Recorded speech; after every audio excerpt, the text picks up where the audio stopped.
Hey, what's up, guys? I'm back here with another book review, and this one I think you are just going to love. It's awesome. The book I'm going to be reviewing today is The Name of the Wind by Patrick Rothfuss.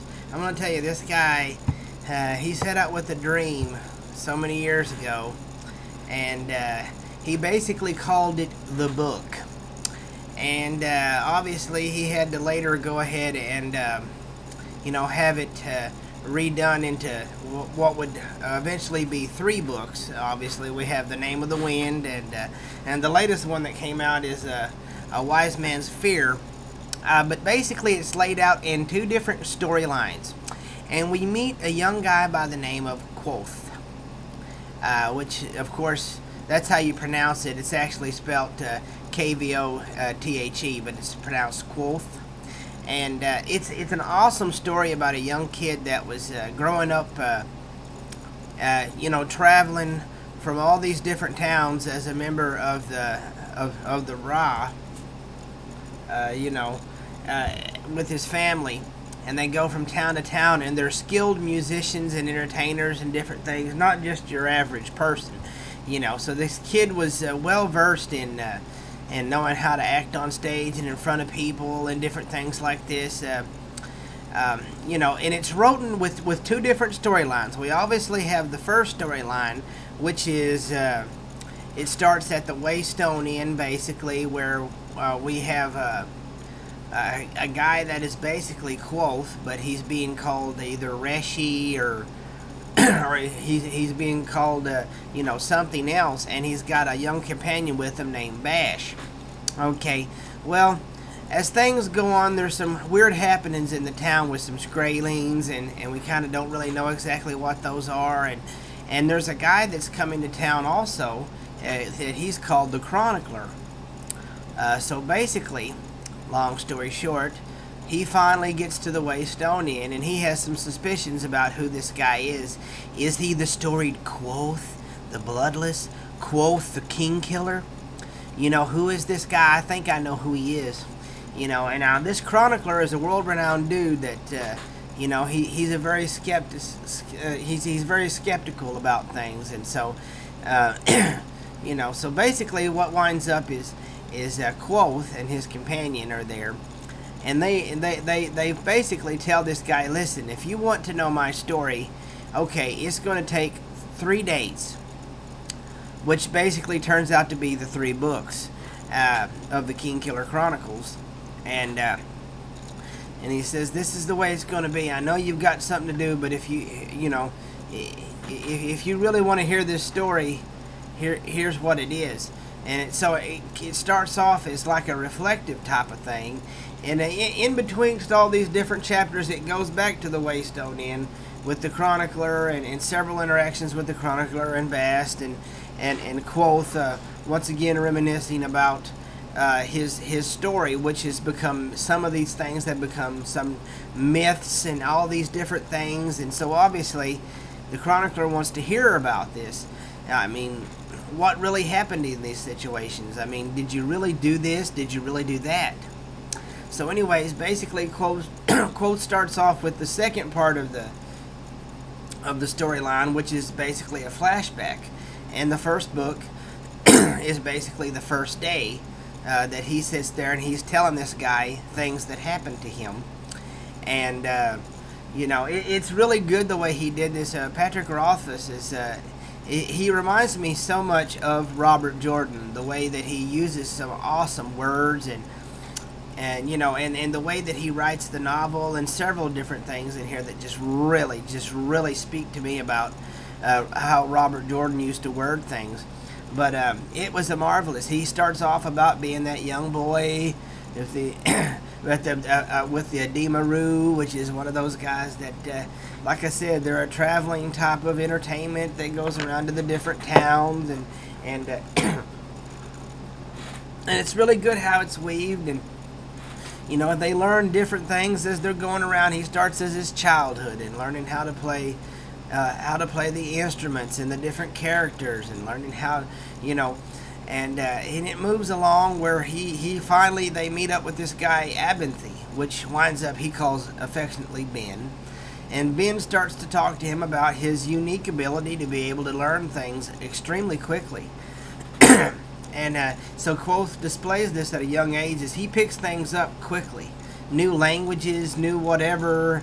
Even when the chronicler's talking to Kvothe, Kvothe learns the chronicler's very unique form of writing things down and memorizing it so that he can add things to it later. And he learns it with almost like, you know, within minutes. He gets the gist of it. So we learn from the very forefront that this is a kid that is extremely bright, extremely smart.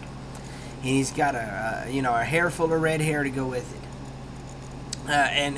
And so, like I said, they tell about the traveling crew and meeting Abinthy, and then also, like I said, I mean, then something tragic happens. We learn some of the different myths and mythologies within this realm about what sympathy is and the kind of the form of magic that's going on, about, you know, finding a link between two items, and the stronger the link is, the stronger that you'll have control of the item. And Abinthy kind of takes him under his wing and starts teaching him several things because he thinks that this guy is definitely not like the rest of the people. And so eventually Abinthy moves on, and then something very tragic happens. And this is a very central part of the story about the Chandrians and about these things, and they're so surrounded in ancient myth. You know, like, what are these things really? Are they demons? What's going on? And something happens very tragically, and I don't want to ruin it. I want you to read it. And so Kvothe he finds himself alone for long times in the woods and learning how to play things. And I mean, he plays things until the strings break on his lute, and and learning trees, things like how the leaf moves on the wind and different things. And he finally finds himself in this town where he lives basically as an orphan. And he learns. We learn in the town that there's the festival of where the demons come out and in these different masks, and they're chased off by Tilu. And then we learn the backstory about Tilu and what he is, and what type of a god he is, and about that backstory, and about some of the other legends that happened back there way back in the day that they're talking about. And and it kind of gets him to he blanks it out about what happened with his family, and so he starts hearing these things that is familiar to him about what happened with his family. And so were these things really these Chandrian, these demons that every time they appear the flames are turn blue, and what exactly it is with that and why they turn blue, and Draconis and all these mythical beings and stuff like that start, even Tamberlin the Great, who was able to take the walls away, all these myths, obviously, and was able to call the wind because he knew the name of the wind, obviously learning that all things have a name, and how it has a unique power to them, and what could that be, and he needs to find out about these Chandrians. So after a while living on the streets by himself for several years and things, he finally comes into a bit of luck, and he moves on down the road, and he meets this girl that we call Denna, briefly on the road, and he really likes her, and but then this other guy moves in, and he plays he plays an instrument too, and he and basically, so it was kind of a little bit of heartbreak broke there. Does he find her again? And he finally gets to the university, and how he gets in there, and about his little feud with Hamad and some of the deals there, and then Ambrose, one of the Relars there. We learn that there's the regular Arcanists, and then they turn to Ealers, and then of course Relars, which the Ealers are the seers, and the Relars are the speakers. And we finally find out towards the end what it means to be a speaker, subtleties there. And we meet Eladin, this crazy guy that's evidently been able to call the wind, And once again, that's appealing to Kvothe because he's trying to figure out about the wind and how to call it. You know, what's the name of the wind and what does that go all into. And once again, all the time he's there, he's trying to get him into the archives to try and learn, because he's still poor, you know. And he's trying to learn how to more about these Chandrians and about what happened to his family. And, you know, so he tries to get in there. He gets banned because of his little quarrel with them and bros, and got him in a little trouble there. And you know, all the things about going through there and learning all the different arts, and Kelvin, you know, learning about how to make lamps and more alchemy type of things. And it's just really good, his story there. And then finally, towards the last, he moves out and he hears about a tragedy that happens at a wedding in about 70 miles away in Trabon, which also ties into one of the legends about him. But obviously, this is a flashback. And so, like I said, he has to go there and figure out what he goes there. So he negotiates how to get a really good horse, and you know, and once again he runs into Denna, and you know, and there's even a Devi, a girl that's a moneylender, that's a very prominent role in here. And so, like I said, he has to go and figure out what's happening, you know. And so him and Denna set out on this adventure, which is just really heartwarming too, especially when she's got that little recent thing going on, and you know, she confides in him several things, and once again he just doesn't push her because he doesn't want to push her away. And so they, you know, kind of run on to some things, Draconis, or you know, Dracus, and you know, they have a big adventure there, and then obviously making it back. And you know, she's just one of those mysterious girls that he loves, and when he writes about her, it's really great because it really reminds me of Robert Jordan about that young love and type of thing. And then what happens in Trabon obviously grows more and more in myth, and kind of starts that legacy of what we would know would be Kvothe.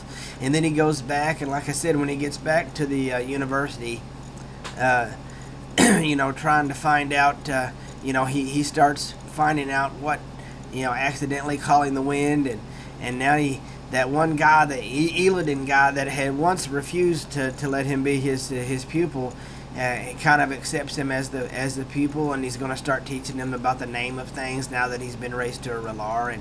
And then of course we have the ending of the book that is just awesome. I don't want to ruin it for you, but I will tell you, and it all is day one of Kvothe talking to this chronicler.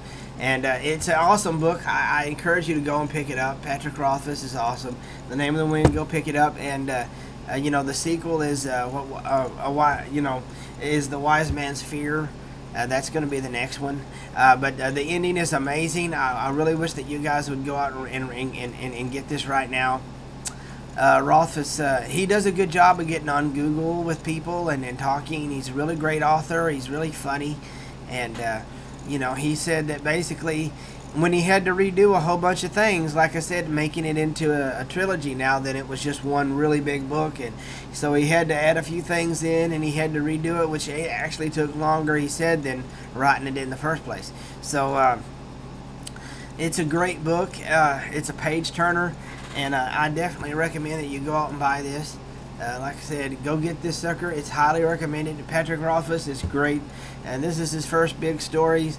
And like I said, he said that he envisions himself writing a lot more in this, even when this current book is over with. In this world, he can see himself writing a lot of things. It's great, very inventive. It's a new take on things, and it's definitely not your usual thing. So, I mean, I think you'll like it. And there's a reason. There's a reason why this first book won the Quill Award. So I encourage you to go out and pick it up. The book is The Name of the Wind by Patrick Rothfuss. From my bookshelf to yours. Happy reading, guys. I think you're going to like it.